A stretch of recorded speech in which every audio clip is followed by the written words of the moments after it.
Well, good morning. It's January 1st, 2022, and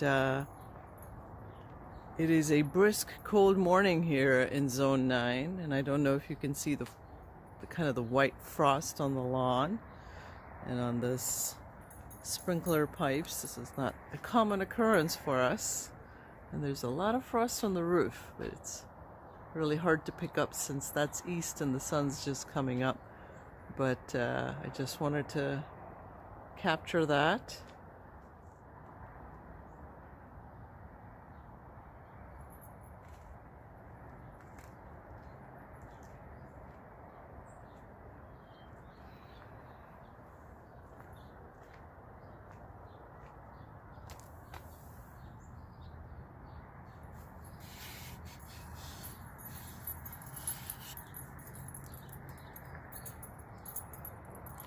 Hi Jax, what do you think of all this frost? Kind of crunchy under your toes, isn't it?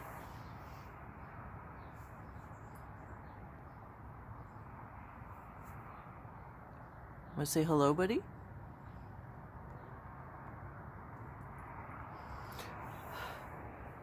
He's out on the hunt for our fence line creatures.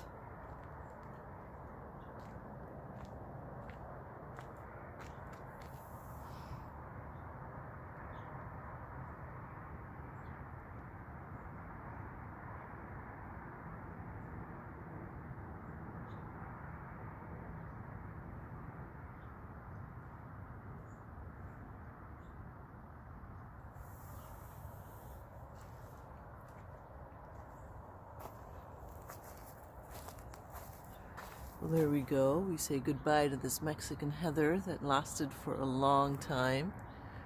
It's definitely not going to make this frost.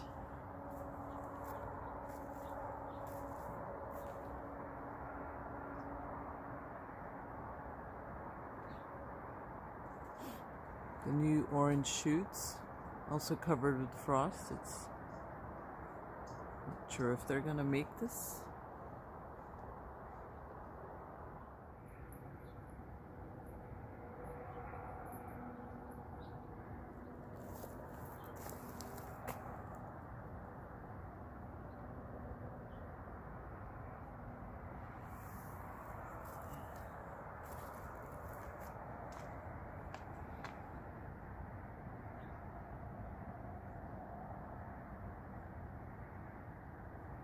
So we've had almost a week of rain now.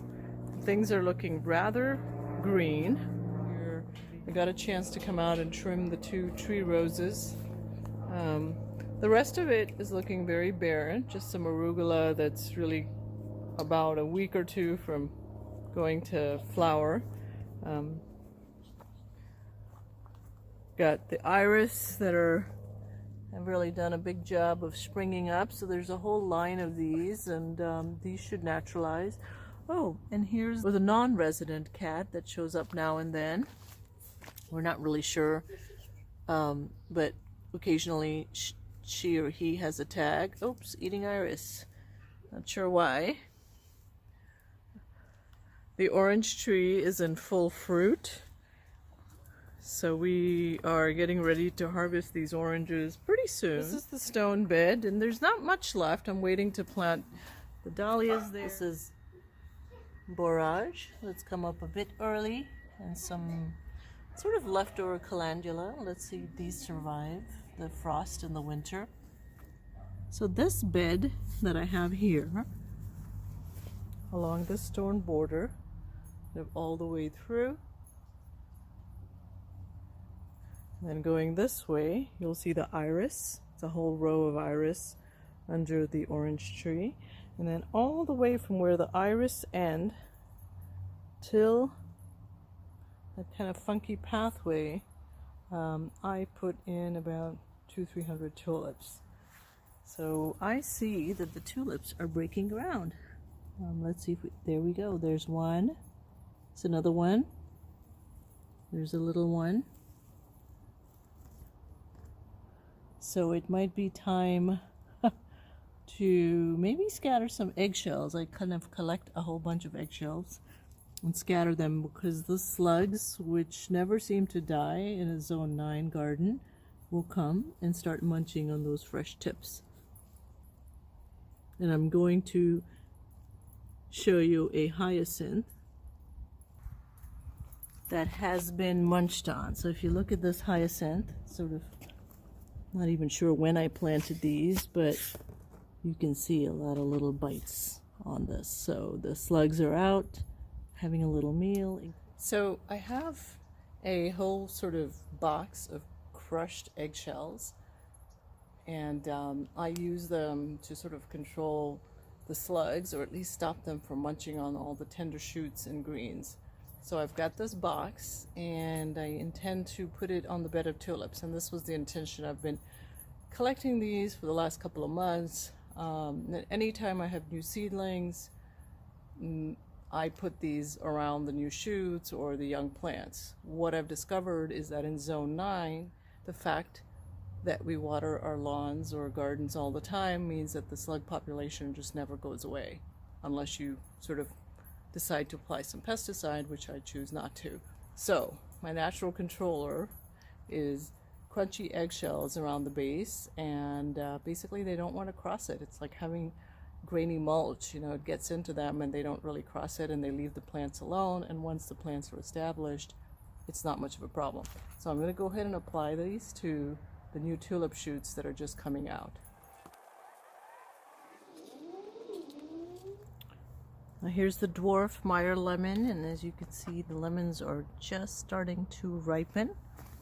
And these really get almost orange if you can kind of let them go. They don't split open or get too large. It's nice to kind of let them go to the orange stage when then the lemons are really sweet. The aloe always starts out very early, and as you know, those stalks can be almost 5-6 feet tall, and the hummingbirds love to come here, for they're really drawn to it. So I can see there's 1, 2, 3, sort of 4, 5, 6, 7. This plant has been in this pot for almost 7-8 years, and I actually tried taking it out so I could sort of repot it, but I couldn't get it out of the pot, so it remains. A quick evening walk through the evening light. The sun has set, almost ready to set, and you can see a little bit of light on the cypress trees. I sometimes think this is a wonderful way to say goodbye. That's west, to the day and the garden for sustaining me,